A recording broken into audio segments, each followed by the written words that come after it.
ప్రేక్షకులకి ఆ లలితాంబిక అమ్మవారి యొక్క అనుగ్రహం పరిపూర్ణంగా కలగాలని మనస్ఫూర్తిగా కోరుకుంటూ మనం ఈరోజు చెప్పుకోబోయే టాపిక్ ఏమిటంటే గత 2 సంవత్సరాల క్రితమే మనం ఒక టాపిక్ గురించి చెప్పుకున్నాం. ఏమిటది అంటే శని భగవానుడు మకరం నుంచి కుంభంలోకి రాగానే చాలా మట్టుకు ఒక రెవల్యూషన్ తీసుకొస్తాడు. బిజినెస్ సిస్టమ్స్లోని ఒక కొత్తగా కనిపెట్టుకునే విషయంలోని అన్నిట్లోని బిజినెస్ రెవల్యూషన్స్ చాలా తీసుకొస్తాడని చెప్పుకున్నాం. అదేవిధంగా మనకి కుంభంలోకి రాగానే చాలా మార్పు ఏఐ ద్వారా వచ్చింది. అయితే మనం గతంలో ఇంకొక విషయం కూడా చెప్పుకున్నాం. ఏమిటది అంటే శని ఇక్కడికి చేరేసరికి అంటే 2030 4వ నెల 17వ తేదీ అంటే 17 ఏప్రిల్ 2030 కల్లా ఇక్కడ చేరుకుంటాడు. ఆ సమయం కల్లా అందరూ కూడా వీలైనంత మట్టుకు ఓన్గా చేసుకునే దాని మీదే ఉండండి, జాబ్ కాకుండా అనేటువంటిది. ఎందుకంటే అలాంటి ఒక సిస్టమ్ని తీసుకురాబోతున్నాడు శని. మకరంలో ఎంటర్ అయినప్పుడు మీరు గమనించినట్లయితే ఒక 4.5 years బ్యాక్ మనకు కరోనా వచ్చింది. మకరంలోకి ఎంటర్ అయ్యి గురువు ఒక నీచభంగ రాజయోగం కాలసర్పదోషంలో ఉన్నప్పుడు ఇక్కడికి వెళ్ళినప్పుడు జాబ్ సంబంధించిన విషయంలో ఒక డిఫరెంట్ ఇదంటే వాళ్ళు ఎవరికి వాళ్ళు చేసుకునే దానిలోనే ఇస్తాడు. కాబట్టి ఇక్కడి నుంచి ఇక్కడికి అంటే దాదాపు ఇప్పుడు మకరం కుంభంలో ఉన్నటువంటి శని భగవానుడు 30వ తేదీ 30వ తేదీ 3వ నెల 2025 సంవత్సరానికి ఇక్కడికి వెళ్తాడు. 30 మార్చ్ 2025 సంవత్సరంలో ఇక్కడికి పర్టికులర్గా 2/6/2027లో వెళ్తాడు ఇక్కడికి మేషంలోకి. సో ఈ రాసులు మారినప్పుడు ఏ లగ్నం వారికి, లగ్నం తెలిస్తే లగ్నం తెలియని వారి రాశి వారికి ఏ విధంగా ఉండబోతుంది 2030 వరకు అనేటువంటి విషయాలు మేష లగ్నము మేషరాశి మీకు గనక చూసుకున్నట్లయితే ఇప్పుడు ప్రస్తుత శని చూడండి ఇక్కడ ఉన్నాడు మీనరాశిలో 30 మార్చి 2025 వరకు ఉండి 30 మార్చి 2025 నుంచి మీనరాశిలోకి ఎంటర్ అవుతాడు.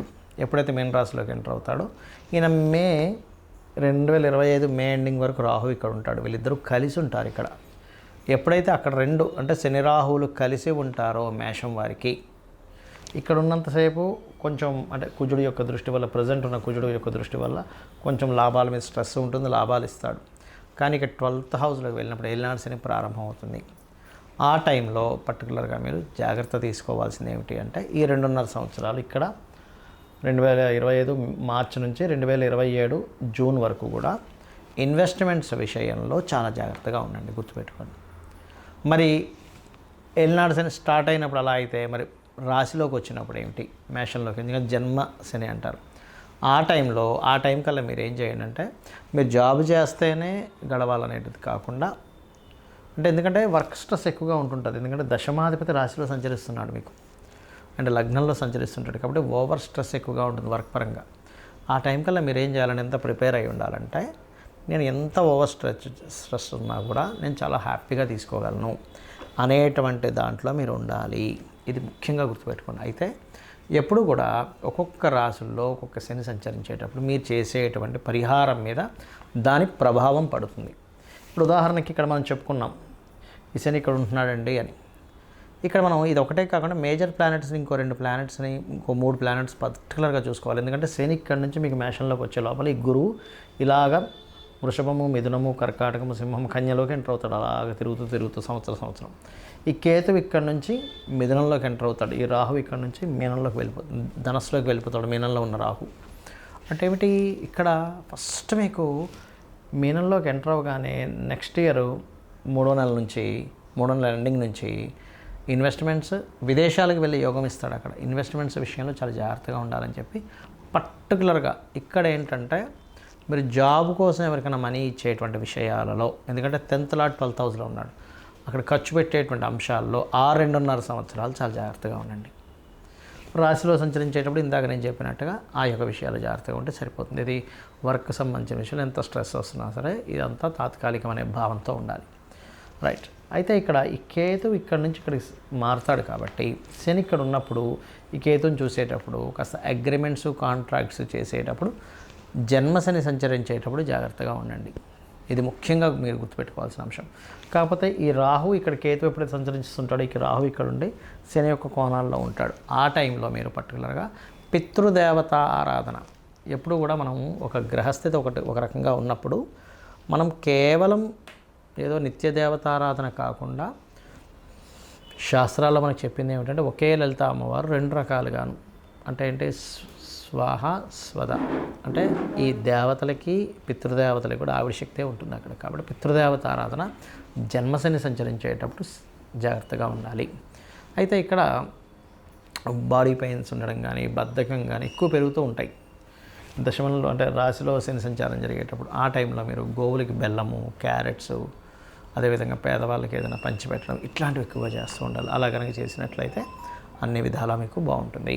ముఖ్యంగా ఇక్కడ చాలామందికి జాతకాలు ఉండవు, డేట్ ఆఫ్ బర్త్ ఉంటే టైం ఉండదు, ఇంకొంతమందికి అసలు డేట్ ఆఫ్ బర్త్ కూడా ఫీడ్ అయి ఉండదు. అంటే అవుతా ఎప్పుడో రాసి ఉంటారు, ఎక్కడో పేపర్స్లో ఉంటుంది, పోతుంది, కొంతమందికి గుర్తుండదు. అలాంటి వాళ్ళు ఏం చేసుకోవాలి, సర్వసాధారణంగా అర్ధాష్టమ శని, అష్టమ శని, ఏలినాటి శని నడిచేటప్పుడు లేదా శని మహర్దశలు నడిచేటప్పుడు ఏం చేయాలో చెప్తాను.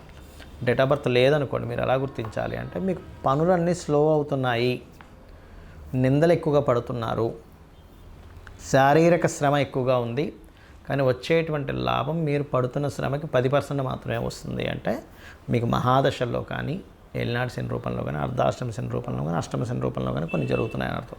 అయితే ఇందులో మళ్ళీ కొన్ని వేరియేషన్స్ ఉన్నాయి. ఎలాగంటే అర్ధాష్టమ శని నడుస్తుంది అనుకోండి, అంటే మీ చంద్రుడి నుంచి 4వ స్థానంలో శని సంచారం జరుగుతుంది. అప్పుడు కన్స్ట్రక్షన్స్ చేసే విషయాల్లో, చదువు విషయంలో కొంత మందత్వం వస్తుంది.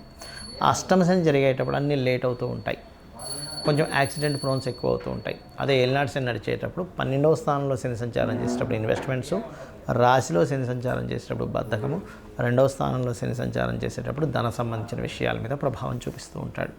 అయితే ఇక్కడ మీరు ఒకటి అర్థం చేసుకోవాల్సిన విషయం ఏంటంటే, ఎప్పుడు శని సంచారం మీకు వచ్చినా, అంటే శని కర్మకారకుడు కాబట్టి అతను తిట్టుకోవడము, శని బాలేడు అనుకోవడము కాదు. శని భగవానుడు నాకేదో నేర్పించడానికి వచ్చాడనేటువంటి భావనతో ఉంటూ ఖచ్చితంగా మీరు చేయవలసింది ఏంటంటే, ఇక్కడ ఒకటే గుర్తుపెట్టుకోండి, మీరు నిద్రపోవడం చేయకూడదు ఎక్కువగా. ముసలి వాళ్ళు, స్త్రీలు, చిన్నపిల్లల విషయాన్ని మాట్లాడలే.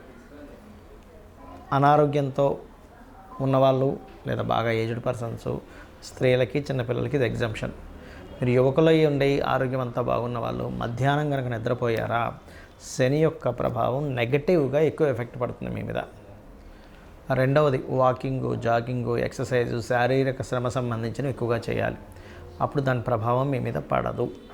ఇక మూడో విషయం ఏంటంటే, ఇక్కడ మీరు గమనించవలసినటువంటిది, మీకు దగ్గరలో అంటే మీ చుట్టాల్లో ఏజ్డ్ పర్సన్స్ కానీ, మీకు ఏదైనా పనిచేసే వాళ్ళకి కానీ, ఆ రూపంలో అంటే కార్మికులు, కర్షకుల రూపంలో శని భగవానుడు ఉంటాడు. వాళ్ళకి ఏదైనా హెల్ప్ చేయండి. వాళ్ళు సంతోషపడడానికి ఏదో చిన్న పిల్లలకి ఒక చాక్లెట్ కొనివ్వడం, ఏదో ఒక షర్ట్ కొనివ్వడం, ఏదో ఒకటి చేయండి. అప్పుడు శని ప్రభావం నుంచి బయటపడతారు.